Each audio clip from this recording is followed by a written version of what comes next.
Hey guys, what's up? Michael Stroop, Harrison Atkins Real Estate, 334-799-1698. It's an awesome, super beautiful, actually kind of cool Thursday morning. I've got a cool opportunity today, hanging out with Miss Anna and Mr. Bill, two of hands down likely the best clients I've ever had. Had some great opportunities recently to work with them, and so they've kind of joined on board today. We're going to talk a little bit about some previous transactions we've done, the friendships we've built over time, working in the real estate market. So, you guys good if I ask you a couple questions? Sure. All right, exciting. Again, thanks so much for the awesome opportunity to work together, and beyond that, the friendship, and then even taking a few extra minutes today, sitting down and just hammering some of this stuff out. I know the audience is going to love to hear what you have to say. No, of course, as long as it's only 5 stars. I'm not looking for anything bad, you know what I mean? But no, so real talk. So many months ago, we worked together. We sold a home that you guys had. We were connected through Zillow, but whether it's Zillow or the Montgomery Area Association of Realtors or whatever association it is, there are thousands. I think in Montgomery Association there's 2,000 agents or more. What made you guys decide to choose me to represent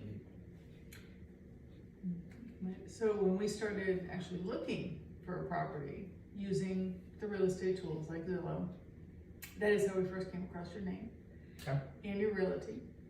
And then what I did is went to say, okay, what does this realty do? What does this realtor normally sell and work in? Looked at the other properties. They were along the same kind of lines of things that we were looking at.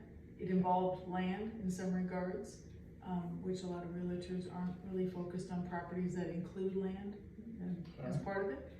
And yeah, sort of did a, hey, can we come meet you? Can we come look at some properties? And we did look at quite a few properties before we settled on this one. You know, even started to investigate, purchasing other properties with your help. So definitely did some homework, but I think it worked out real well because it was the right kind of mix of what you were expert in with the land and the house and what we were looking for. I like it. Mr. Bill?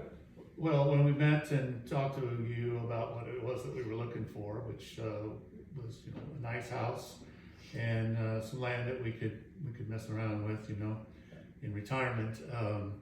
You seem to be right spot on, understanding exactly what it was that we were looking for, and just anything that we talked about, you understood precisely what it was we were wanting to do, and were very helpful in finding places that matched. We've been looking for 2 years actually to find a place like the one that we ended up before we started with you, and within, I think it was probably about 3 months, we found 3 places. Bids didn't work out on 2 of those places, and finally we did get this one, and very well pleased with the whole transaction. So, of course, very personable, and we just hit it off, and you're a great person, and we had that personal connection that helped a lot too. So very good experience. Love it. I feel like I need to be streaming this on WSFA, live at noon, everythingsrealestate.com. These are my biggest 2 fans right here. They are not paid, I promise. I feel like I need to pay them though. No, exciting. Super thankful for all those great compliments. I take a lot of pride in being just that, trying to be personable, trying to not just tell, show, point to the client what they need, what they should buy. Right. Like I always kind of advocate, a lot of times I think it can be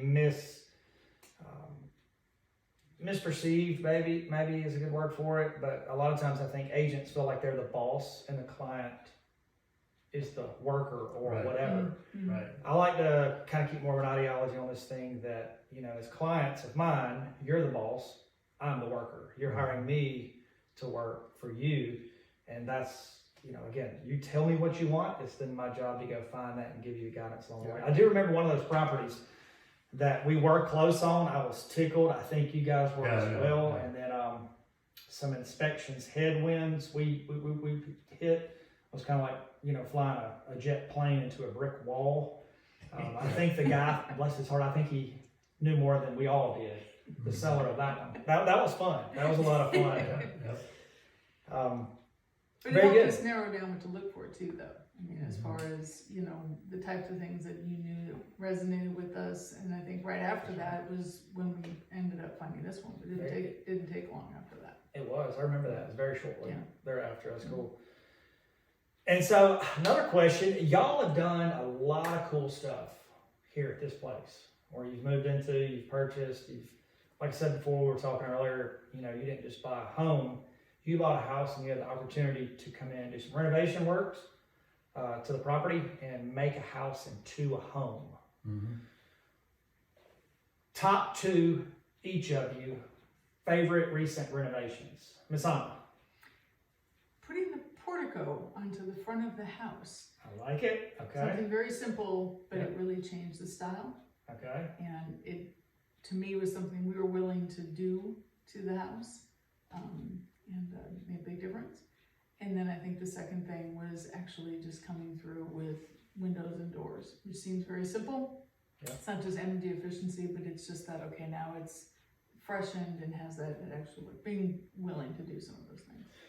Big proponent of windows and doors myself. The portico thing as well. Windows and doors, though, specifically for me, that's another big favorite of mine. Like you said, it's not just energy, it's also appeal, it's character. Gives the home a whole new face. Mr. Bill, you're burning, I see.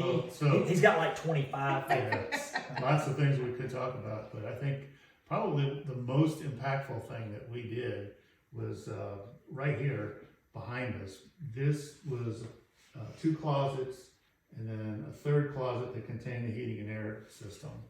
And the system needed to be replaced. We knew that going in. And when we did, we asked, can we move it up into the attic? Okay. And I had a house before that had the unit downstairs, very noisy, you know, it's just not a good situation.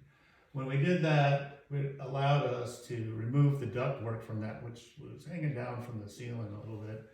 And it really just opened the place up, brightened it up, made it a lot lighter in here, and gave a lot more room to it, and a lot bigger feel to it. That was it. And the second one would be the kitchen that we've done.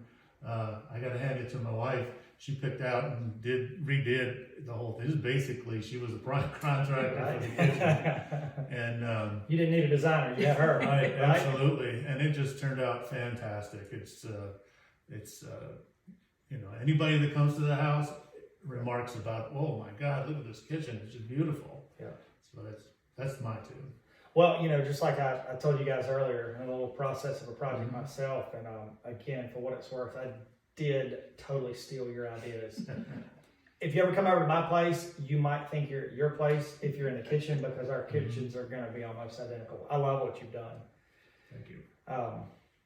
And of course, with all this stuff going on, moving parts, up and down, unknowns, schedules, contractors, delays, materials, so many headwinds in any renovation project that most clients aren't even apt to try to take on.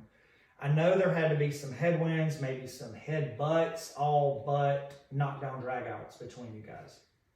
Maybe at least one. You know, all this laughing, see, there ain't nothing but love right I don't here. know. So if there was something that was like a catalyst or a real point of contention, you feel comfortable sharing with the audience like what that headbutt moment might have been? You always, I don't really have a recollection of anything that was major. I mean, you know, the kitchen was, like I said, was totally hers. Okay. And the only condition that I had was the dishwasher. I had some experience replacing a dishwasher for my mother. Really liked that product line, and I told her, you can have any dishwasher you want as long as it's a Bosch. I love it. So folks, you've heard it all. Everything dishwashers, this man says it. It's Bosch. I'm gonna have to look into those myself. And it worked out pretty well, but it was a lot of work, and you know, there's minor disagreements here and there, but we came around, and didn't really have anything. I think the major. main thing, we knew that when we bought the property, we knew that there were good bones, I think is the expression, right? Mhm. We knew that there was stuff we wanted to do, and we just had to figure out, okay, do we do it all? Do we do some? What do we not do? How much do you do? Yep. Right? And we had looked at properties together that would have features, you're like, well, that's lovely, but it doesn't really fit with the house, Yes. or things that were not up to par with the rest of the house. And so that kind of gave us some good indications of how not to over design That's right. and or over renovate, I guess is the word I would use.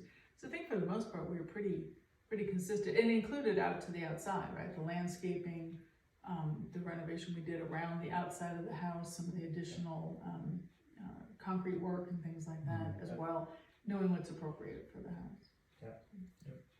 What fun.